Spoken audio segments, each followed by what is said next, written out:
All right, so for the 3.7.0 mid-chapter release, features and content. When all remaining survivors in a trial hit the struggle phase on the hook, the entity will instantly drain their remaining life bar. This means it's much like how when the end of the game and there's only one survivor left alive and they hook them, even if your first hook, you just go instantly dead. Nothing you can do about it. So multiple people being put on the hook, if they don't have a chance to escape and the trial's over, they just die like the last survivor does. The repair speed efficiency debuff for each survivor working on a generator has been increased up to 15%, up from 10%. So the more survivors, the less efficient you will be on a generator. Great skill checks while repairing now only give 1% bonus progression, down from 2. This was to counteract the randomness of the skill checks, how great survivors can just hit all the skill checks, and if they get 10 in a row, well, that's 20% of the gen done in like that. Great skill checks, however, while repairing now give 300 blood points instead of 150. So to make up for the 1% loss, they give you an extra 150 blood points times 2, which isn't too bad. Memento Mori interaction adjustment. Mori animations only begin playing at the end of the interaction charge, meaning that you do the charge first and then the Mori will start playing. So that way you can't Mori spam cancel your favorite YouTuber or Twitch streamer. The Legion Feral Frenzy adjustment restored the Legion's ability to see scratch marks and pools of blood at the beginning of the fatigue, which is when Feral Frenzy expires. Before, it would take a couple seconds before you could see scratch marks and pools of blood, which made playing Legion a little bit harder to track people. The emblem system adjusted the benevolent emblem progression thresholds. I haven't looked too much into this. I'm guessing they made it harder to get higher emblems in benevolence, since benevolence used to be super easy. It probably still is, but I haven't done much testing in that.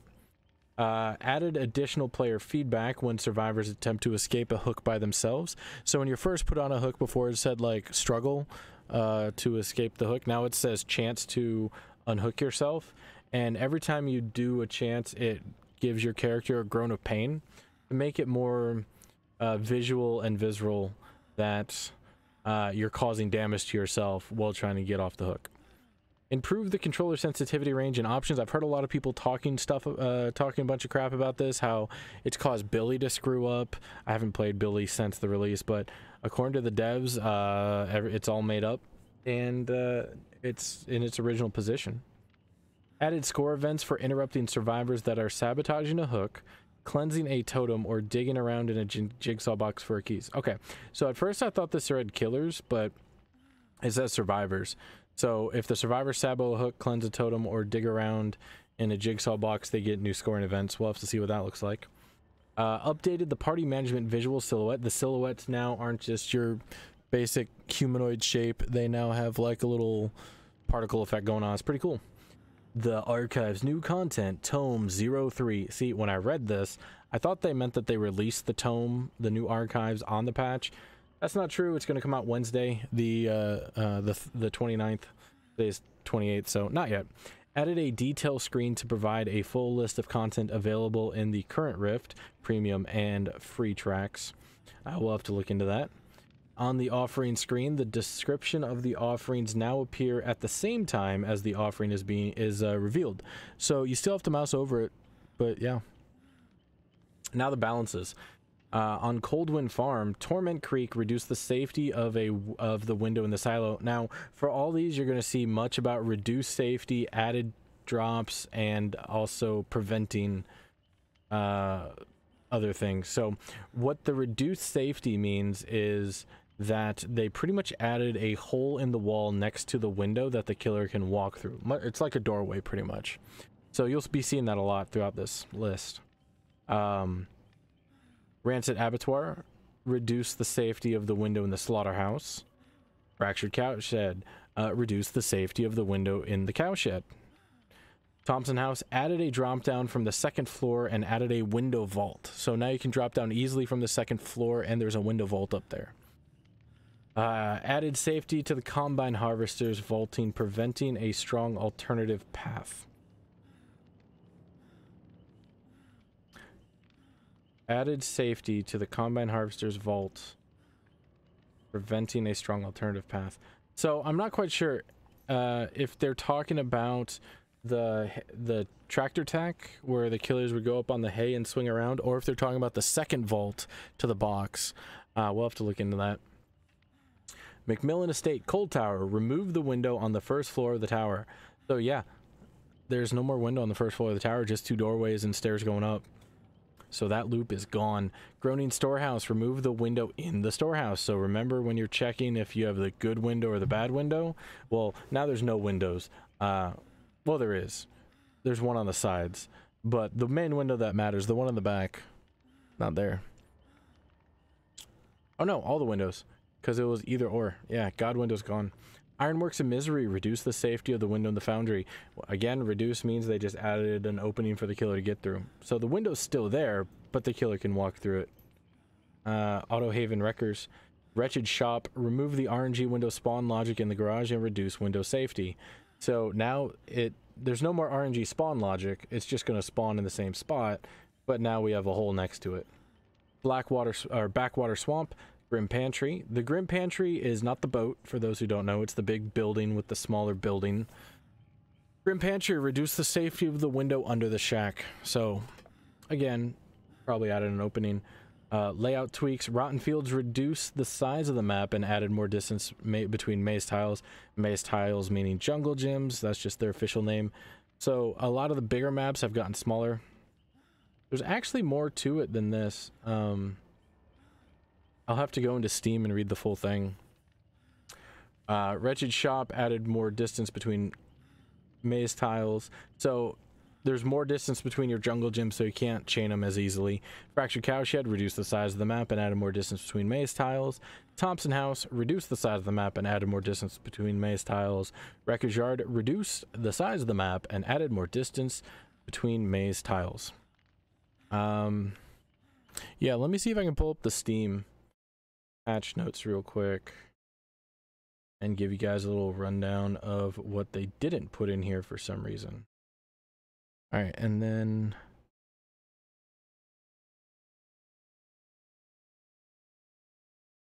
let's switch on over to live scene and we'll go ahead and put in, oh, that's not what I wanted. That's what I wanted. That's not what I wanted.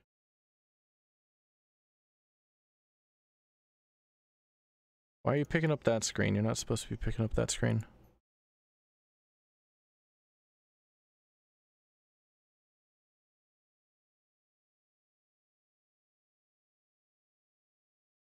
There we go. All right, might be a little hard to read, but I'll read it off for you. Wreckage Yard, reduced the size of the map and added more distance between maze tiles. Temple of Purgation, reduced the size of the map, thank God, and added more distance between maze tiles. Mother's Dwelling, added more distance between maze tiles. Mount Ormond Resort, added more distance between maze tiles. Perk updates. Head On added a visual feedback to clearly indicate how soon the perk will be ready for use. What that means is they have a little clock timer on it that shows when it becomes active. Prove Thyself now adds 15% repair speed for each survivor working on the same generator, up from 10. So even though you get the extra 5% reduction in efficiency on now stacking survivors, you get the 5% back with Prove Thyself. Something to think about. Stakeout now adds an additional 1% bonus progression for great skill checks. So Stakeout, you get the longer in the terror radius, you get free great skill checks pretty much, and now you get extra bonus when hitting it. Play with your food, rewrote the description of the perk. The effect remains unchanged. So even though it looks a little different, guys, it still remains the same. You get in a chase with your obsession, you lose chase with your obsession, you get a token to move faster. That's it. Soul Survivor now lights up as soon as one token is acquired. You get a token by one of your teammates being dead. So you get a token, the perk lights up, it lets you know that your aura is harder to read. Bug fixes. Fixed an issue that allowed invite notifications to show during a game. That was obnoxious. Fixed an issue that failed to award a protection score event when taking a hit while the killer is carrying a survivor. Also obnoxious, especially if you're a Metal Man gamer, because Metal Man's OP. Fixed an issue that caused all players to be kicked out of the trial when a killer attempted to pick up a survivor while that survivor is being healed. Never happened to me. Fixed an issue that caused the perk Decisive Strike to not activate when being interrupted by a nurse's blink grab. Interesting. Fixed an issue that caused the perk Franklin's Demise to not reduce the item charges. The Underground Complex fixed a clipping issue on the survivor's right arm when entering and leaving a locker. I can see how that would be an issue. Disturbed Ward fixed an issue that could cause the killer and the survivor to be unable to vault through a specific window. Treatment Theater fixed an issue that caused the camera to clip through the wall of the second floor near the stairs. That also happens in the Underground Complex for killers at the spawn. The camera will clip through the walls. It's pretty funny. Treatment Theater fixed some lights that were too bright. Treatment Theater fixed an issue that caused survivors to clip through the iron gate near the staircase of the second floor. Dead Dog Saloon fixed the collision on certain rocks that could be climbed on. That was really fun. They should have left it in. Torment Creek fixed a camera issue that allowed a survivor to see out of the world. Coal Tower fixed an issue that allowed survivors to reach a location where the killer couldn't pick them up. Coal Towers had something like that for a while. It keeps happening. Rancid Abattoir fixed a texture seam on the ground tile of the main building. That actually bugged me. I tried to tune it out, but it bugged me, so thank you. Temple of Purgation fixed an issue that caused the survivor to be misplaced when entering and exiting a specific locker. How about fixing the hook placements? They've gotten worse. They look hilarious, don't get me wrong, but they've gotten worse. Thompson House fixed an invisible collision near a door frame on the second floor of the building. Thompson House fixed missing collision on the second floor of the building. Yeah, I could see how that would be an issue. Ironworks of Misery fixed an issue that prevented survivors from cleansing a specific totem from certain angles.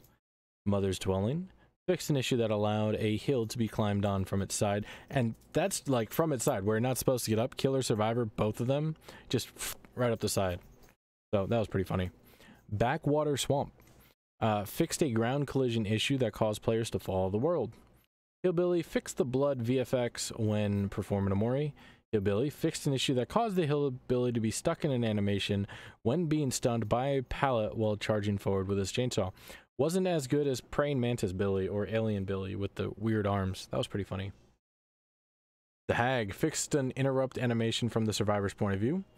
The Hag fixed an issue that caused a red stain of a triggered phantasm trap to still be visible from the survivor's point of view when the Hag has the add-on Rusty Shackles equipped. That's all we need. More reason for people to play Rusty Shackles. The Death Slinger fixed a clipping issue when aiming down sights with the default head customization. The Nightmare fixed an issue that caused the snares to appear black to a survivor if the snare was placed while the survivor was awake. The Cannibal fixed an issue that caused the killer to be unable to press the attack button to cancel his chainsaw if the charge bar is full. Yeah, that'd be kind of obnoxious. The Oni fixed an issue that caused the grab animation to trigger twice when picking up a survivor in Blood Fury mode. Fixed an issue that caused female survivors to appear offset when being grabbed while vaulting away from the spirit. Fixed an issue that caused the flashlight's beam to pass through assets and walls. Fixed an issue that caused survivors with the red herring perk to still see the aura of the last repaired generator while being affected by the blindness status effect. The Demogorgon fixed an issue that caused a particle emitter to remain present when a survivor destroys a portal. The Shape fixed an issue that caused the arms to stretch when performing a Mori. Yeah, that was pretty good. If you didn't get a chance to see it, check it out. You could probably find some YouTube of it. Fixed an issue that caused the heads of the Legion and the Deathslinger to snap back when finding a survivor in a locker. The Nightmare fixed an issue that caused most of the shadows generated in the dream state to be misplaced and outstretched. The Oni fixed an issue that allowed the Oni to turn faster when using a controller. That's good. That's probably how some of them turned on me. The Wraith fixed an issue that caused the Wraith to not see his arm when stunned while carrying a survivor. Fixed an issue that caused the perk Pop Goes the Weasel to go on cooldown if a generator regresses due to that perk surge activating. That's an interesting interaction.